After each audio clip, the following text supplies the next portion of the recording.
firman-Mu, Engkau yang tolong setiap perkataan hamba-Mu. Apapun Tuhan yang Kau taruh dalam hati hamba-Mu untuk disampaikan kepada kami, berbicaralah ya Tuhan. Kiranya Kau beri hikmat, berikan kekuatan, berikan mukjizat-Mu Tuhan, sehingga kami Tuhan bisa betul-betul Tuhan menghidupi Tuhan setiap firman yang Kau sampaikan pada hari ini. Terima kasih ya Bapa, kami siap dengan bantuan Roh Kudus, kami dimampukan untuk menerima firman-Mu. Hanya di dalam nama Tuhan Yesus Kristus kami telah berdoa dan ucap syukur. Haleluya, amin.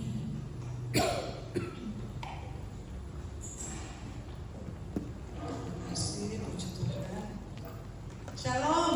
Salam sejahtera dalam kasih setia Tuhan. Memang kalau Tuhan sudah berkenan, gak ada yang bisa menggagalkan, amin. Rencananya hari ini saya ada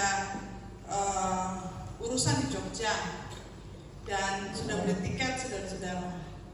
Ya, terus pas ada ibadah kaum wanita, sebenarnya mau Zoom ya, firman Tuhannya. Tapi ternyata Tuhan berkenan lain gitu ya, bahwa saya memang mesti di sini. Jadi saya sebelum memulai saya akan bersaksi. Memang sih ini di saat ini adalah ibadah terakhir kalau saya ada secara fisik di sini ya, karena saya akan traveling, akan bepergian ke luar negeri untuk beberapa saat. Tapi di terakhir kepergian saya ini banyak sekali urusan-urusan yang harus saya hadiri, saudara-saudara. Dan itu kebanyakan urusan di luar kota. Kemudian kemarin itu sebenarnya ada proyek kesaksian dari kesaksian saya. Itu mau digarap, saudara-saudara. Jadi saya ada 2 kesaksian ya. Itu mau digarap karena apa? Ternyata waktu ada orang yang mendengar kesaksian saya, orang ini dipenjara waktu itu. Waktu dia mendengar kesaksian saya dan dia pulang, dia ngomong, "Ibu, nanti kalau saya sudah keluar, saya tuh ke penjara pria, penjara wanita. Jadi pria semua, wanitanya cuma saya kalau khotbah ya. Terus penjara wanita, prianya Bapak Gembala, Pak Hengki. Jadi ketemu benar-benar di lingkungan-lingkungan yang sumber untuk orang dipulihkan gitu ya. Dan pada kesempatan itu saya bilang, oke, puji Tuhan, ya Bu, saya terberkati dengan, kalau mungkin waktu itu ada Ibu juga hadir ya. Saya pengen memberikan hidup saya sama Yesus. Tapi saya tuh karena dia masuk gereja, saya pikir oh ya orang Kristen. Ternyata dia itu basicnya adalah Islam, Muslim, ya. Dan dia nggak tahu gimana dia dijamah Tuhan, dia datang ke situ dan saya mah pikir oh ya udah, ya bertobat lah gitu ya. Ternyata dia itu basicnya adalah seberang dan kemudian dia minta dilayani karena dia mau dibaptis. Jadi selama ini dia mau dibaptis. Singkat cerita, dia dengar kesaksian saya, kemudian dia tahu bahwa saya ini sedang dalam proyek untuk membuat kesaksian saya ini secara audio video, ya, audio video. Karena kebanyakan buat sebagian orang, entah itu orang percaya atau orang luar, mereka itu nggak percaya bahwa neraka itu ada dan surga pun ada. Mereka nggak percaya, saudara-saudara. Tetapi kita sebagai orang percaya, anak-anak Tuhan, firman Tuhan jelas mengatakan bahwa ada surga dan ada neraka. Ya, jadi memang saya belum menyatakan kesaksian saya di jemaat, belum. Ya, tetapi di luar sana, di tempat-tempat tertentu, di mana Tuhan suruh ngomong tentang itu, saya akan ngomong. Karena kesaksian itu harus tepat pada sasarannya. Amin. Saya mendengar juga kesaksian Ibu Cincin, Ibu Putri ya. Aduh, luar biasa emang kalau kita disembuhkan Tuhan, ya. Apalagi kalau sakit gigi ya, Ibu Putri ya. Saya 1,5 bulan sakit gigi, aduh itu rasanya luar biasa. Kemudian tiba-tiba dia menceritakan kisah saya ini dan waktu saya ngomong saya mau audio, video, visual, tapi belum rampung videonya. Kemudian tiba-tiba dia punya satu kenalan production house dan sutradara semua lengkap saudara-saudara dan baru memenangkan perfilman se-Asia Tenggara. Dan waktu dia dengar kisah saya terus kita video callan, mereka justru yang ngebut mau ngebikin ini jadi film. Saya bilang, aduh, karena saya tahu panggilan saya itu bukan untuk jadi terkenal, saudara. Kalau saya mau saya terkenal, ya saya udah masukin YouTube dari 10 tahun yang lalu gitu ya.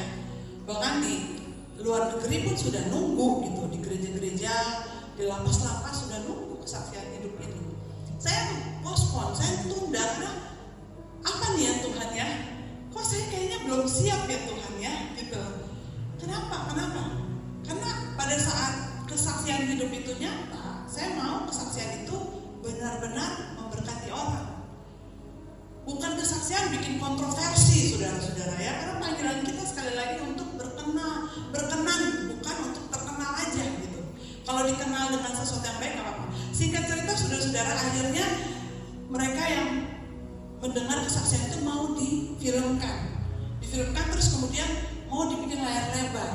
Mereka udah yang ini bagus Bu, biar orang tuh ibu tuh sekalian bikin film sekalian dakwah. Rupanya mereka yang garap tuh dari seberang semua saudara. Kemudian dakwah, ini buat dakwahnya ibu kan katanya. Nanti kita garap Bu, ini ada pemainnya. Mereka datang ke sini, dilihat tempat ini. Saya juga jadi bingung, loh kok jadi mereka yang seru gitu ya. Sayanya Pak masih tunggu gitu. Akhirnya kenapa saya mesti memilangkan? Karena itu adalah suatu peristiwa yang traumatis ya, yang malas untuk diingat saudara. Mengingat kembali tuh kayaknya males gitu, traumatis gitu. Tetapi waktu hamba Tuhan, mentor saya, terus kemudian orang-orang mendengar, Ibu ini adalah kesaksian yang nyata yang orang harus tahu. Hidup jadi orang percaya, orang Kristen mesti sungguh-sungguh menjauhi dosa perkataan, pikiran, perbuatan. Karena apa? Ada neraka. Belum sampai neraka aja, Ibu di Hades, tempat penyiksaan, itu rasanya kami ngedengarnya tuh, mereka nangis saudara-saudara waktu saya kesaksian itu. Mereka menitikkan air mata, apalagi yang waktu saya di Pakem, itu laki-laki semua. Mereka hening dan menangis. Kenapa? Orang-orang seperti itulah orang-orang yang satu langkah lagi salah, ya, tidak akan ada kesempatan yang kedua. Tapi justru pada saat mereka masih hidup ini, kesempatan selalu Tuhan berikan. Kemudian singkat cerita, nggak tahu bagaimana saudara-saudara, inilah yang saya ngerti ya, bahwa hidup kita itu bukan kita yang mengontrol. Kita mau bagaimana besok, sekarang kita mau bagaimana, kita mau biar ternyata Tuhan itu yang memegang kendali. Waktu mereka sibuk pengen bikin layar lebar, budgetnya segini, ininya segini, saya syuting aja deh Bu, pokoknya nanti gini, ntar itu. Saya kok kayak ngomong suami saya kok kayak ada yang, harusnya saya seneng dong, bener gak sih? Doa saya selama 5 tahun, 8 tahun, 10 tahun, doa saya selama 10 tahun, akhirnya saya kontak solusi, kontak ini, ternyata mereka bangkrut ya, nggak bisa. Justru ini bukan anak Tuhan, mereka yang, ayo Bu, gini, tapi kok saya kayak, kok kayak nggak, gimana ya Tuhan gitu kan. Kemudian akhirnya singkat cerita, ternyata benar saudara-saudara, waktu kemarin itu saya final, saya udah beli tiket udah tersedia untuk saya pulang pergi sama Bapak Gembala gitu ya. Waktu final itu kasih skrip itu sampai diganti 5-6 kali ya, naskah dialog. Saya baca, kok saya nggak kesel ya. Saya bilang, ini kalau kesaksian saya, ini kan sekarang kita kesaksian dulu, yang film tuh nanti. Yang kesaksian itu harus based on true story. Belok kanan ya harus dibilang belok kanan, ya kan? Putar balik ya harus putar balik, nggak ada dimanipulasi kalau kesaksian saya bilang. Tapi mereka itu melihatnya dari sisi film dan komersil. Saya nggak mau dong saudara, bener nggak sih? Orang kejadiannya A, nanti tambahin B, C, D, E, F, G biar seru. Saya nggak mau gitu. Akhirnya saya bilang mohon maaf, lebih baik dipikir-pikir dulu secara tim kalau konsep ini, karena itu ada nama Yesus saudara-saudara. Membawa benar-benar bagaimana sosok Tuhan itu menjumpai saya secara pribadi, walaupun saya nggak bisa lihat bentuknya. Ya, di neraka itu, di Hades, bukan neraka saudara. Tempat penyiksaan pada saat kita hidup nggak berkenan, apalagi kita pelayan Tuhan, hidup kita asal-asalan saudara-saudara. Ini yang akan dijumpai. Hades itu nyata. Dan orang yang percaya secara pribadi sudah mengaku Tuhan, hidupnya nggak berkenan. Waktu dia mati, dia akan disiksa oleh iblis secara khusus saudara. Itu belum neraka loh saudara. Saya mengkonfirmasi kesaksian ini lama, 20 tahun. Pendeta-pendeta senior mentor saya dia, saya tanya ini apa Pak? Ini bagaimana Pak? Mereka itu semua sama bilang.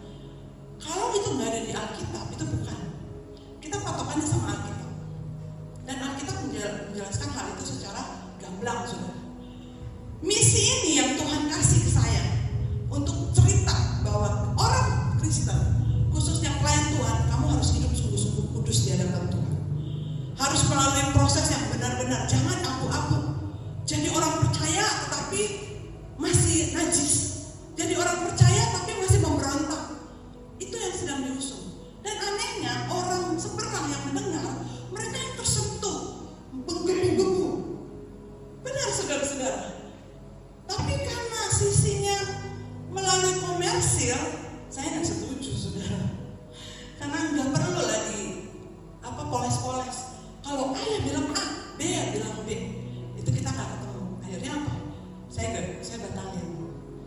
ternyata puji Tuhan saya bisa punya kesempatan ketemu sama kaum wanita ya.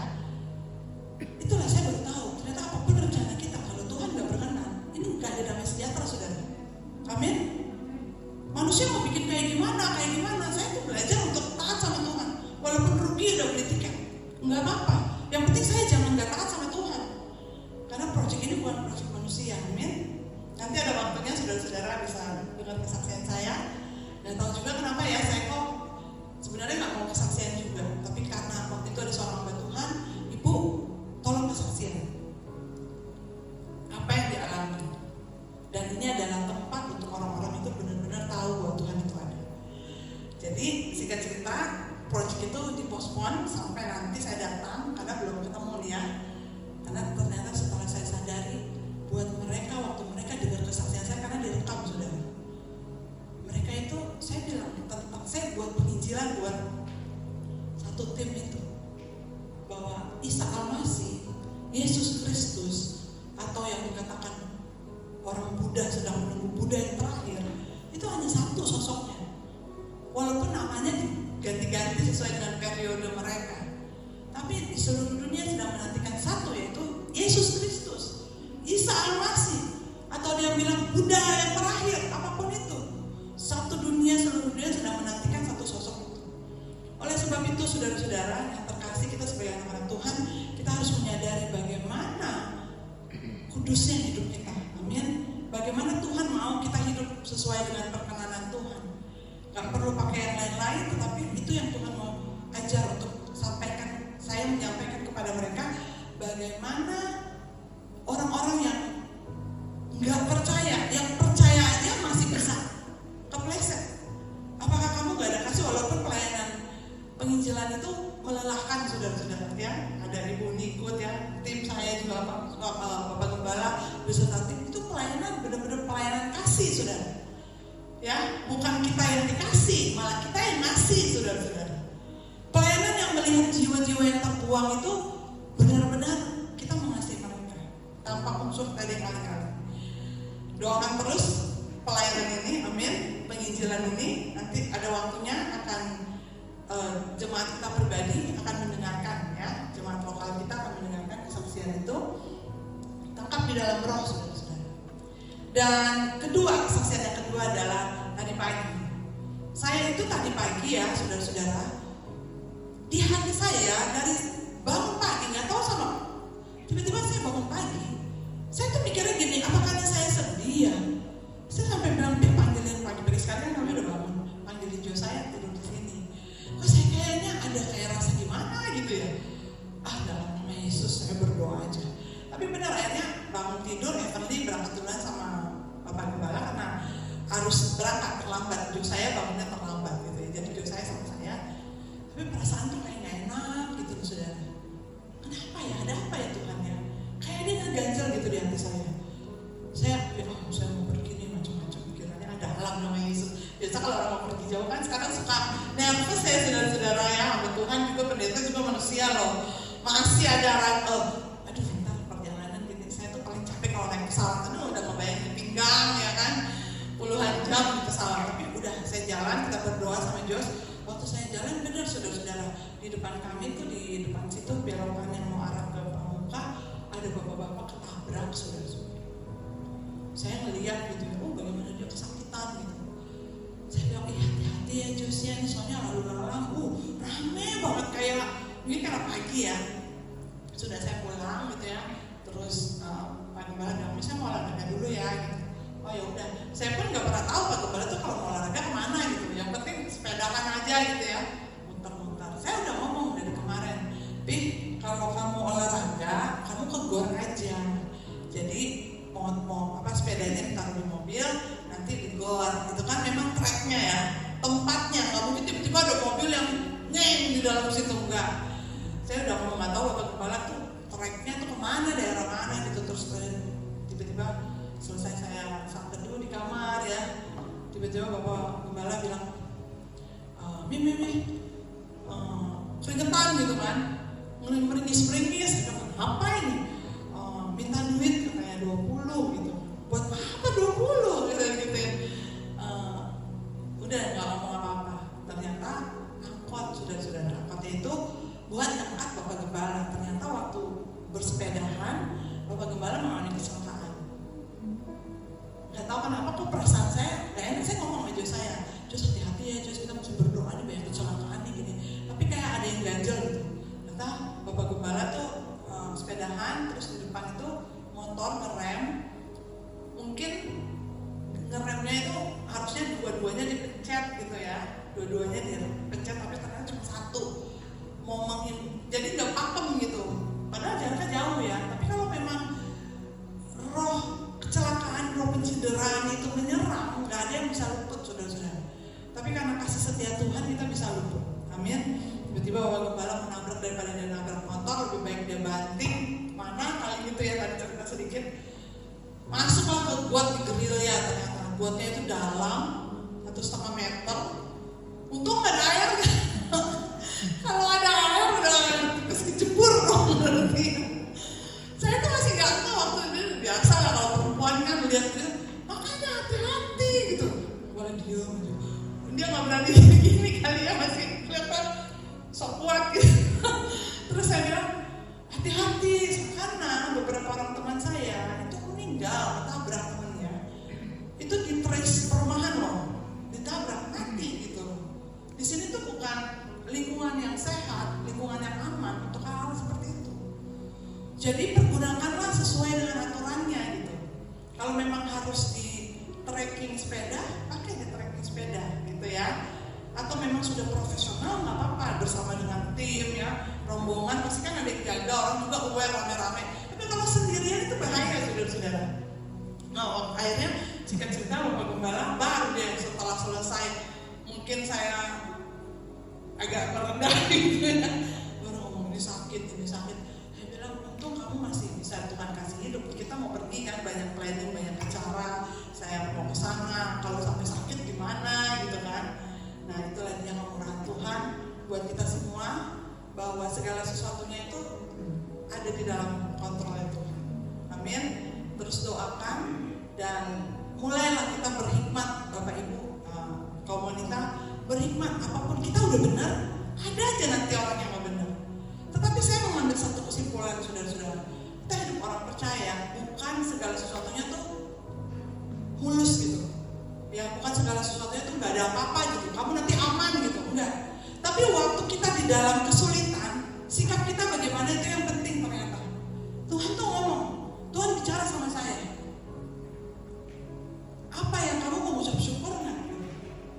Waktu dalam situasi gitu, saya bersyukur masih bisa jalan Pak Gembalanya gitu. Karena ini dia jatuh gitu kan, terus banyak batu-batu, bukan situasi yang jatuh biasa gitu. Tapi marilah kita mulai mengucap syukur sama Tuhan bahwa hidup kita segala sesuatunya kalau nggak dalam kontrolnya Tuhan, kita tuh bakal mengalami banyak sekali permasalahan. Dan apabila kita dalam permasalahan, marilah kita mengucap syukur.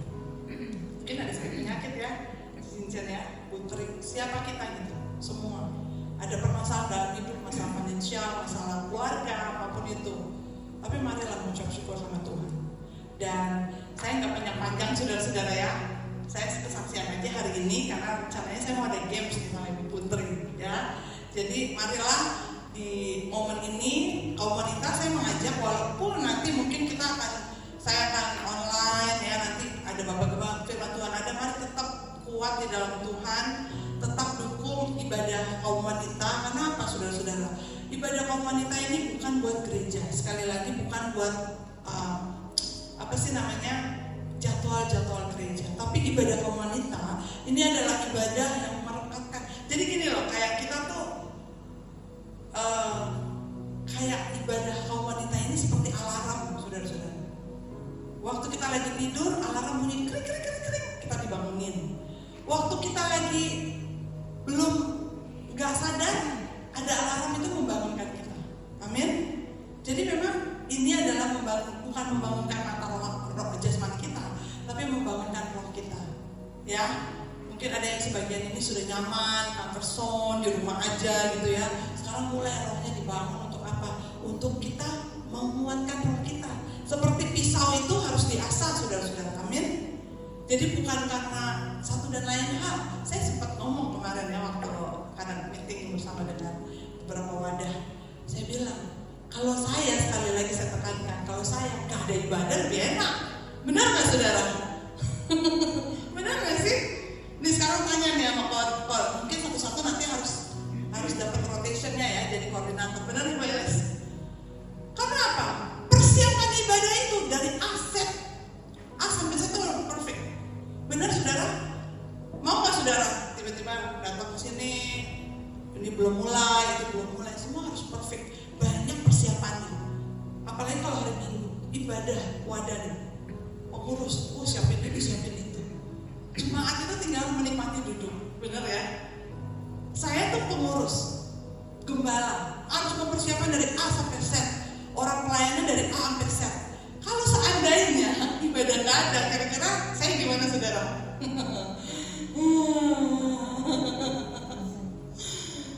Tapi kok yang tinggal silakan duduk, ya kan? Silakan datang, silakan klik gitu. Susah gitu. Nah inilah yang Tuhan bilang harus dibangunkan, karena mereka tertidur secara rohani. Orang yang tertidur, saudara-saudara, nggak ngerti apa yang terjadi. Saya bilang sama Tuhan, boleh buka-bukaan sedikit ya. Tuhan, buat saya tuh melayani di sana tuh nggak penting. Bukan yang nggak penting skalanya ya, maksudnya bukan dia nggak penting, mereka nggak penting. Tapi yang pertama kali yang Tuhan mau saya ada di sini, pertama yang Tuhan pesan, bangunkan mereka yang tertidur secara rohani. Saudara-saudara, aku jadi panjang nih ya. Bangunkan, bukan yang sekarang lagi ngantuk karena capek, suruh bangun, enggak saudara-saudara. Tetapi apa saudara-saudara? Ada sesuatu yang memang ternyata kita itu harus bangun secara rohani supaya kita menyadari apa yang sedang terjadi di dunia ini. Amin. Kalau orang dibangunin, makanya Tuhan ngomong Roh Kudus, ajar saya untuk sabar. Kalau anak saya ini Job saya itu kalau dibangun, aduh haleluya. Dibangunin itu kadang-kadang malah dia marah kalau dibangunin. Evanly juga, mami aku lagi capek. Seperti itu sekarang gambarannya kamu sama jemaat. Waktu kamu membangunkan pasti ada yang protes, pasti ada yang keberatan. Karena apa? Keenakan tidur, saudara. Amin. Apa perlu pakai remote dikarim? Enggak, karena Tuhan bilang nggak bisa. Mesti dari hati mereka menyadari mereka butuh Tuhan. Alangkah sombongnya orang percaya anak Tuhan tapi ngerasa nggak butuh Tuhan. Gereja bolong-bolong, saya sedih loh saudara. Saya ini nangis di hadapan Tuhan. Nggak tahu ya kalau pendeta lain apa bisa gitu. Saya sama Bapak Gembala, kita ganti-gantian menara doa, rantai doa itu berjalan saudara. Membangunkan jemaat yang tertidur. Seperti Bapak Gembala, tiba-tiba, boom, saya bilang, Pip bersyukur kamu masih dikasih hidup. Banyak orang yang mengalami kejadian meninggal. Puji Tuhan kalau meninggal di dalam Tuhan, gak masalah saudara. Amin. Tapi kalau lagi dia selesai waktunya, tidak di dalam Tuhan, apa yang terjadi saudara? Mungkin saudara-saudara gak merasa beban itu seperti saya, mungkin ya. Tapi kami punya beban satu persatu nama. Saudara-saudara, oleh sebab itu wadah ini adalah untuk membangunkan roh kita sebenarnya. Menara doa itu untuk membangunkan roh kita. Seperti 10 gadis yang tertidur. Amin saudara. 5 gadis yang bijaksana, 5 gadis yang bodoh. Oleh sebab itu semangat terus di dalam Tuhan. Kalau memang tidak bisa waktunya tidak masalah saudara ya. Enggak ketok palu, pum harus saya juga ngerti gitu. Tapi seandainya bisa, mari kita disiplinkan wanita di gereja ini berapa minggu sekali saudara? Seminggu sekali? Seminggu 2 kali? Berapa saudara? Komunitas di gereja ini? Apa perlu bikin 6 bulan sekali saudara? Saya percaya beda orang-orang yang mengenal Tuhan ya saudara. Karena beberapa anak youth itu datang, bahkan orang tuanya sampai penasaran, kenapa kok anaknya berubah? Semenjak di gereja ini, semenjak datang ke Purwokerto, sampai mamanya tuh ngomong, kamu tuh diajarin apa sih di sana? Karena dia pulang, waktu dia pulang, kan kadang anak-anak youth itu kan suka pulang pergi kan. Dia pulang, dicari sama orang tuanya, tiba-tiba dia lagi berdoa. Kok berdoa? Iya, soalnya saya kalau pelayanan di gereja saya di Purwokerto, tante sama om itu suruh kita berdoa dulu. Dan waktu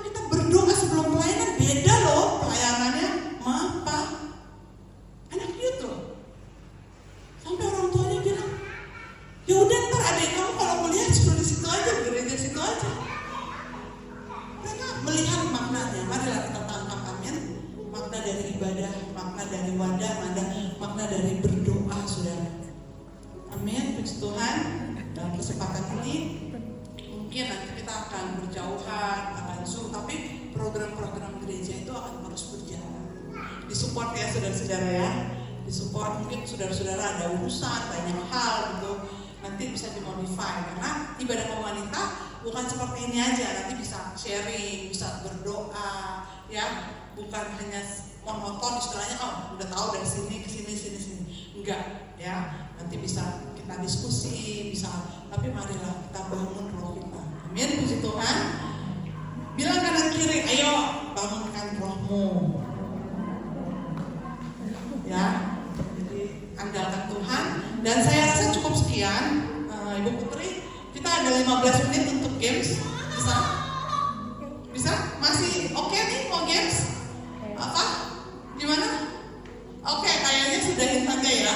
Gamesnya dipospon dulu ya, buat nanti next ya. Oke, kita langsung menyelesaikan ibadah kita.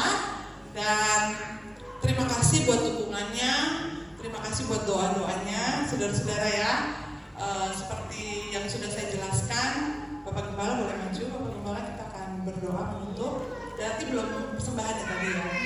Seperti saya jelaskan bahwa saya ke Amerika itu saat ini memang ada beberapa urusan yang harus saya selesaikan, saudara-saudara, dan dukung dalam doa juga karena anak saya itu ada schedule untuk dia operasi ya. Ada bagian giginya itu dan bagian perut ya, saudara-saudara doakan. Jadi masih dalam 50-50 bagaimana nanti saya dulu ke sana mengurus semuanya. Kalau semua sudah diurus, nanti baru bisa kelihatan schedule-nya dia bagaimana dan kapan dia bisa datang, prosesnya kayak gimana. Kalau di sana nggak kayak di sini, sudah di sana itu sudah 1 tahun itu sudah pasti jadwal dokternya. Nggak kayak di sini. Kalau di sini kan bisa nunggu orang rame 100 orang, di sana enggak. Jadi 1 hari hanya 5 orang yang di 1 hari itu hanya 5 orang, kemudian berganti lagi. Jadi dukung terus dalam doa buat kami saudara-saudara, dan dimanapun saya berada juga pelayanan, ada beberapa schedule pelayanan. Jadi saudara-saudara jangan segan-segan untuk telepon, chat, pelayanan pastoral itu, karena buat saya lebih memprioritaskan jemaat secara pribadi ya. Kita akan berdoa. Kita mau berdoa persembahan juga ya. Persembahan ya. Ibu Putri mungkin bisa. Lebih dalam lagi ku cinta Kau Tuhan, lebih dari segala yang ada, lebih dalam lagi ku cinta Kau Yesus, ku mengasihimu,